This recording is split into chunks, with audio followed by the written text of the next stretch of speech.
만약 당신이 가장 두려워하는 괴물이 어두운 골목이나 가면 뒤에 숨어있지 않다면 어떨까요? 만약 그 괴물이 바로 당신의 거울 속에 당신의 얼굴을 하고 당신의 목소리로 말하며 조용히 앉아있다면 말입니다.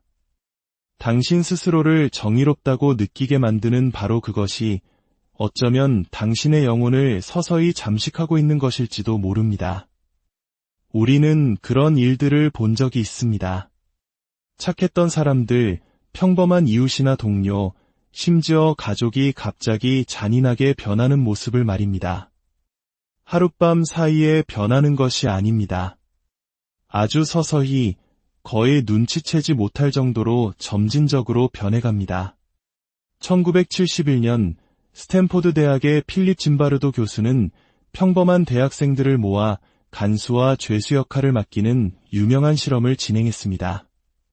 실험이 시작된 지 불과 며칠 만에 선량했던 학생들인 간수들은 가학적으로 변해갔습니다. 그들은 원래 나쁜 사람들이 아니었습니다.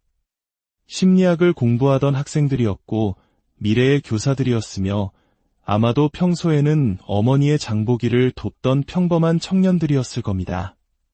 하지만 무언가 변했습니다. 수십 년 전 위대한 정신분석가 칼 융이 우리에게 경고했던 바로 그 무언가가 작동하기 시작한 것입니다. 융은 이렇게 말했습니다. 가장 큰 위험은 자신의 그림자를 인식하지 못하는 사람이다. 아마 당신이 지금 이 이야기를 듣고 있는 이유는 마음속 깊은 곳에서 당신 역시 그것을 느끼고 있기 때문일 겁니다. 조용하지만 떨쳐낼 수 없는 불안감, 다른 환경, 다른 상황에 처했다면 지금 당신이 생각하는 당신의 모습이 아닐 수도 있다는 섬뜩한 깨달음 말입니다. 그 변화는 너무나 사소하게 시작되어 거의 알아차리지 못합니다.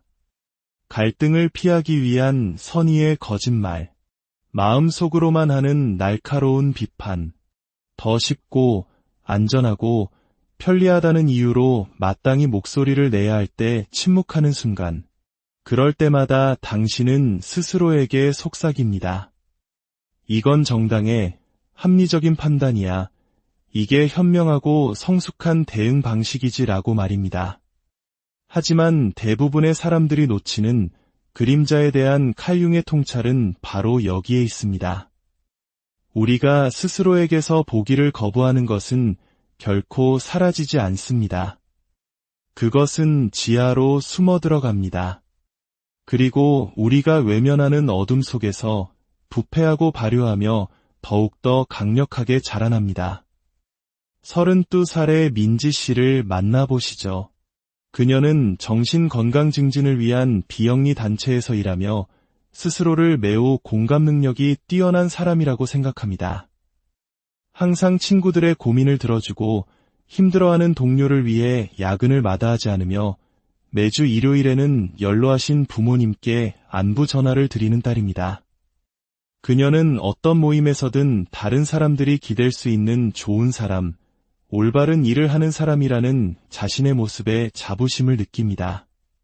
하지만 최근 들어 그녀는 마음속에서 불편한 감정이 싹트는 것을 느낍니다. 자신이 공을 세웠다고 생각하는 프로젝트에 대해 동료가 인정을 받을 때 이름 붙일 수 없는 따가운 질투심을 느낍니다. 친구들이 새로운 직장, 연애, 성공담을 이야기할 때 그녀의 입에서 나오는 축하의 말은 텅 빈 대본처럼 공허하게 느껴집니다. 더 이상 스스로도 믿지 않는 대사를 읊은 배우처럼 말이죠. 민지 씨는 이타적이고 배려심 깊고 주변 사람들보다 도덕적으로 우월하다는 정체성 위에 자신의 모든 것을 쌓아 올렸습니다. 그녀는 모든 사람의 생일을 기억하고 사무실 자선 행사를 주관하며 누구의 험담도 하지 않는 사람입니다. 그녀의 페르소나, 즉 사회적인 가면은 흠잡을 데 없이 완벽합니다. 하지만 그녀의 그림자, 즉 시기심, 경쟁심, 인정과 확인에 대한 깊은 갈망은 여전히 그곳에 있습니다. 외면할 때마다 더욱 강해지면서 말이죠. 그녀는 이런 감정의 존재를 인정할 수 없습니다. 그것을 인정하는 순간 자신이 순수하게 선하다는 공들여 만든 자기 이미지가 산산조각 날 것이기 때문입니다. 결국 그 억눌린 감정들은 그녀 스스로도 인식하지 못하는 방식으로 새어나오기 시작합니다. 도움이 되는 제안인 척 위장한 수동 공격적인 발언들, 타인의 안녕을 걱정하는 척 포장된 미묘한 깎아내리기, 누군가의 실수를 바로잡거나 도덕적 결함을 지적할 때 느끼는 이상할 정도로 만족스러운 위로운 분노.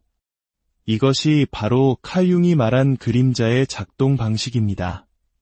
그림자는 악마 그 자체가 아니라 우리 모두가 지니고 있는 인간 본연의 어둠입니다.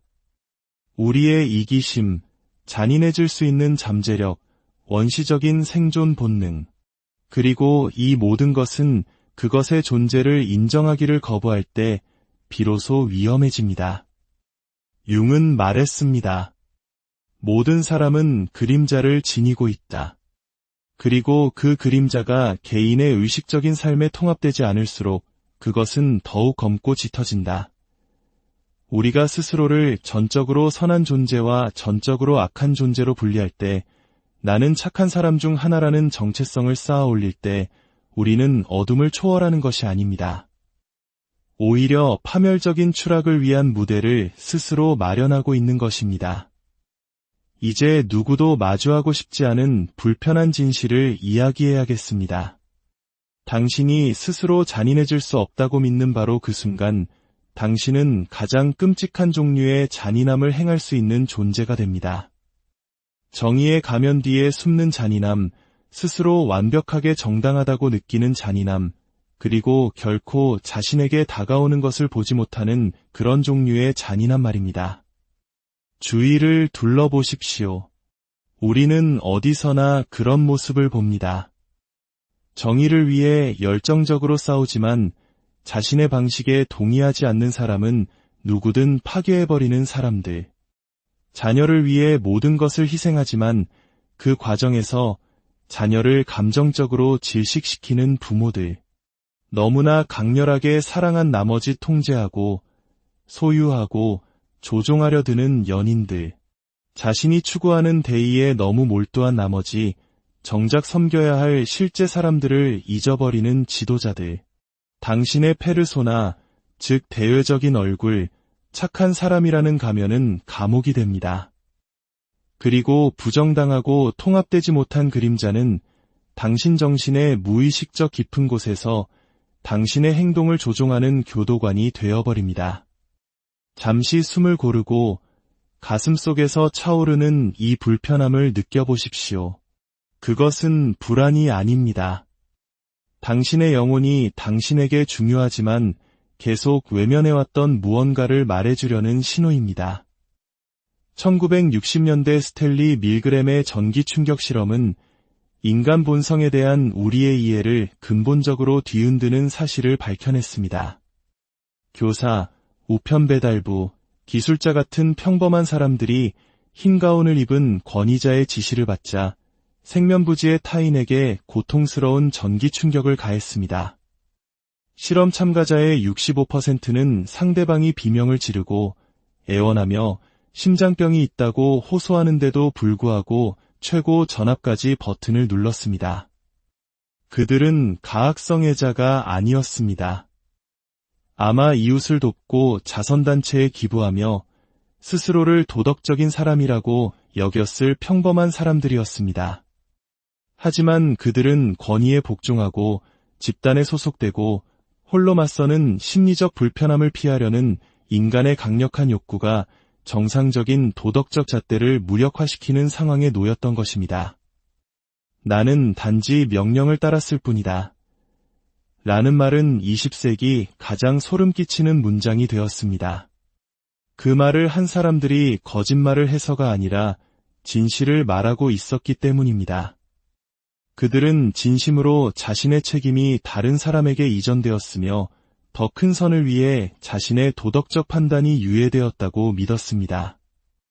융은 이 모든 것을 예견했습니다. 그는 우리가 어둠을 향한 우리 자신의 잠재력을 직시하기를 거부하고 스스로를 순수한 빛으로만 보려고 고집할 때 그가 집단적 그림자라고 부르는 것에 취약해진다고 이해했습니다. 이는 집단, 기관, 이데올로기가 공유하는 어둠입니다. 우리는 우리가 인정하지 않는 그림자를 타인에게, 적에게, 그리고 우리의 옳음과 정의감을 위협하는 누구에게나 투사합니다. 바로 이 투사를 통해 선한 사람들이 괴물이 됩니다. 의식적인 악의를 품는 단 한 번의 순간을 통해서가 아니라 수천 번의 무의식적인 순간들을 통해 개인적 책임감이 점차 침식되고 개인의 양심이 집단 정체성에 서서히 항복하며 한때 신성하다고 생각했던 경계가 조각조각 해체됨으로써 괴물이 탄생하는 것입니다. 이상주의자였던 팀장 상준 씨의 이야기를 들어보죠. 그는 진정한 이상을 품고 회사 생활을 시작했습니다. 회사 문화를 바꾸고 사람들이 존중받고 가치 있다고 느끼는 직장을 만들고 싶었습니다. 그는 진심으로 팀원들을 아꼈고 그들의 자녀 이름을 기억했으며 더 나은 복지와 워라밸을 위해 목소리를 냈습니다. 처음 몇 년간 그는 자신이 소망했던 그대로 공정하고 따뜻하며 원칙을 지키는 리더였습니다. 하지만 해가 거듭될수록 상부의 압박은 거세졌고 정리해고의 그림자가 드리워졌으며 이 사회는 줄어드는 자원으로 계속해서 더 높은 성과를 요구했습니다. 상준 씨는 조금씩 타협하기 시작했습니다. 처음에는 아주 작은 것들이었습니다. 바쁜 시기에 팀원들을 조금 더 몰아붙이고 다른 부서에 대한 불공정한 결정이 내려지는 회의에서 침묵을 지키고 과거 다른 관리자 밑에서 일할 때 비판했던 정책들을 점진적으로 도입하는 시기였습니다. 각각의 타협은 그 순간에는 합리적으로 느껴졌습니다. 모든 예외적인 상황은 주어진 환경 때문에 정당화되는 것처럼 보였습니다. 그는 스스로에게 말했습니다. 긁어부스럼을 만들지 않는 것이 팀을 보호하는 길이야. 가족의 생계를 생각하면 더 이상 이상주의적인 투사로만 살 수는 없어. 순수하게 원칙만 따지는 것보다 현실적인 것이 더 중요해 라고 말입니다. 상준 씨는 결코 어느 날 자리에 앉아 나는 이제부터 잔인한 사람이 되겠다고 결심한 적이 없습니다. 그는 그저 사소해 보이는 수많은 순간에 진실성보다 생존이 더 중요하다고, 자신의 위치에서는 다른 사람들이 보지 못하는 것을 볼 수 있다고, 때로는 선한 사람도 외부에서 나쁘게 보이는 힘든 결정을 내려야만 한다고 반복해서 결정했을 뿐입니다. 칼융의 그림자는 뿔과 삼지창을 들고 나타나지 않습니다. 그림자는 합리적인 정당화를 속삭입니다. 이번만은 다르다고, 이 상황에서는 예외가 필요하다고 설명합니다. 그리고 때로는 선한 사람도 더 큰 선을 위해 의심스러운 일을 해야만 한다고 설득합니다. 그림자는 필요성, 현실성, 성숙한 어른의 의사결정이라는 언어로 자신을 포장합니다. 상준 씨가 여러 가정을 파괴하는 해고 전략을 실행하고 워라밸을 설파하면서 주 60시간 근무를 요구하고 내부 고발자를 침묵시키고 부패한 임원들을 보호할 때쯤에도 그는 여전히 자신을 근본적으로 선한 사람이라고 생각했습니다. 단지 오해받고 있을 뿐이며 이상주의자들은 이해할 수 없는 복잡한 현실을 다루고 있을 뿐이라고 믿었습니다. 소련의 강제 노동 수용소에서 인간의 잔인함이 어디까지 이를 수 있는지 목격했던 알렉산드르 솔제니치는 우리 모두의 마음에 새겨야 할 글을 남겼습니다. 선과 악을 가르는 선은 모든 인간의 심장을 가로지른다. 자신의 심장 한 조각을 기꺼이 파괴하려는 자는 누구인가? 이 선은 특정 사람들, 명백히 나쁜 사람들을 관통하는 것이 아닙니다. 우리 한 사람 한 사람 모두의 심장을 관통합니다. 당신이 부패에 면역이 있다고 생각하는 순간 당신은 이미 타락하기 시작한 것입니다. 당신의 대의가 어떤 수단이든 정당화한다고 믿는 순간 당신은 그림자의 영역에 발을 들인 것입니다. 당신이 타인을 자신과 근본적으로 다른 존재, 더 잔인하고 더 이기적이며 더 악한 존재로 보는 순간 당신은 끔찍한 만행을 가능하게 만드는 비인간화의 과정을 시작한 것입니다. 이것이 바로 융이 이해했던 진정한 공포입니다. 괴물이 존재한다는 사실이 아니라 괴물은 만들어진다는 사실입니다. 스스로를 영웅이라고 생각했던 사람들로부터 만들어집니다. 자신의 선함을 너무나 확신한 나머지 자라나는 어둠을 보지 못했던 사람들로부터 만들어집니다. 바로 당신과 똑같은 사람들로부터 만들어집니다. 이제 느껴지시나요? 뱃속에서부터 올라오는 그 불편한 꿈틀거림. 좋습니다. 그것은 당신의 의식이 그동안 외면해왔던 진실을 포함하도록 확장되고 있다는 증거입니다. 심리학자 레온 페스팅어는 우리의 행동이 신념과 모순될 때 느끼는 정신적 불편함을 인지 부조화라고 설명했습니다. 하지만 대부분의 사람들이 이 심리적 긴장에 직면했을 때 놓치는 것이 있습니다. 인간은 일반적으로 자신의 신념에 맞게 행동을 바꾸지 않습니다. 대신 자신의 행동에 맞게 신념을 바꿉니다. 거짓말을 멈추는 것보다 때로는 거짓말이 필요하다고 스스로를 설득하는 것이 더 쉽습니다. 잔인해질 수 있는 자신의 잠재력을 마주하는 것보다 자신의 잔인함을 정당화하는 것이 더 쉽습니다. 한 걸음 한 걸음 당신이 생각했던 당신의 모습에서 멀어지게 만든 선택들에 대해 책임을 지는 것보다 상황, 다른 사람들, 불가능한 환경을 탓하는 것이 훨씬 더 쉽습니다. 이것이 바로 도덕적 허가 현상입니다.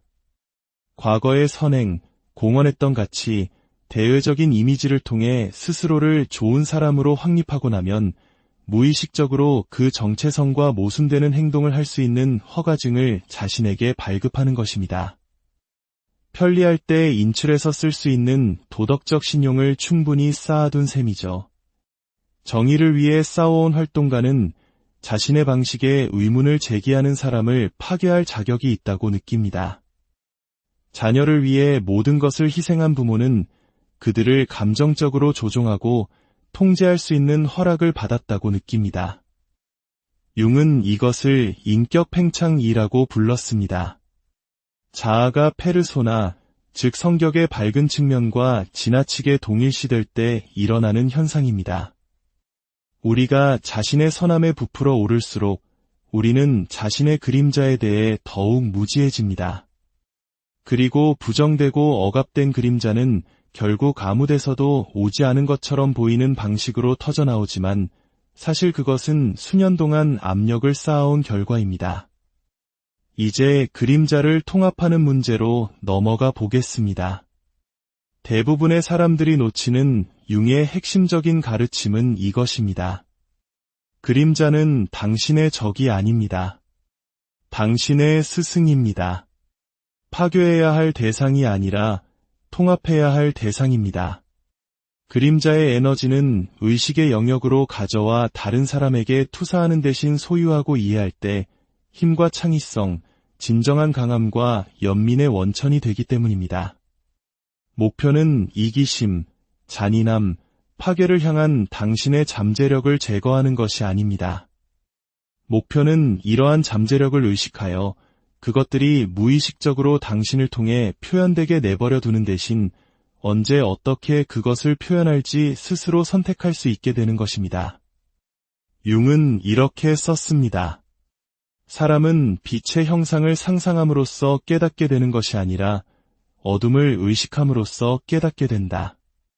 그러나 후자의 과정은 불쾌하기에 인기가 없다. 이것이 그가 개성화라고 부른 과정의 시작입니다. 완벽해짐으로써가 아니라 당신이 실제 어떤 사람인지에 대해 잔인할 정도로 용감하게 정직해짐으로써 온전한 존재가 되어가는 과정입니다. 괴물이 되는 것을 막는 해독제는 더 나은 사람이 되는 것이 아닙니다. 그것은 알아차리는 것입니다. 모든 인간의 마음에 살아있는 잔인함, 이기심, 파괴의 잠재력을 당신 또한 똑같이 가지고 있음을 인정하는 것입니다. 다른 환경, 다른 압박, 다른 영향력 하에서 시간이 지나며 다른 선택들을 했다면 지금 당신이 상상조차 할 수 없는 누군가가 될 수도 있었음을 시인하는 것입니다. 이것은 비관주의가 아닙니다. 현실주의입니다. 그리고 역설적으로 이것이야말로 당신이 마주할 수 있는 가장 해방적인 진실입니다. 자신의 그림자를 인정할 때 당신은 더 이상 그것에 휘둘리지 않습니다. 자신의 이기적인 잠재력을 인정할 때 무의식적으로 그 자리에서 행동하기 전에 스스로를 붙잡을 수 있습니다. 자신의 조종 가능성을 소유할 때 당신은 언제 그것을 행하고 있는지 알아차리고 멈추기를 선택할 수 있습니다. 스스로에게 이 질문들을 던져보고 그 질문들이 가져오는 불편함 속에 진정으로 머물러 보십시오. 과거에는 틀렸다고 믿었던 것을 지금 나는 무엇으로 정당화하고 있는가? 나는 지금 어디에서 이 상황은 달라, 이 환경에서는 어쩔 수 없어라며 다른 사람에게는 결코 용납하지 않을 행동을 스스로에게 허용하고 있는가? 내가 사랑이라고 부르는 것 중에 사실은 통제인 것은 무엇인가? 내가 정의라고 부르는 것 중에 사실은 복수인 것은 무엇인가? 다른 사람의 실패를 보고 이상할 정도로 즐거웠던 마지막 순간은 언제였는가? 목소리를 내는 것이 내가 잃고 싶지 않은 무언가를 희생해야 했기 때문에 잘못된 일에 대해 침묵했던 적은 언제였는가? 괴물로 향하는 길은 우리가 틀렸다는 것을 아는 명백한 죄악으로 포장되어 있지 않습니다.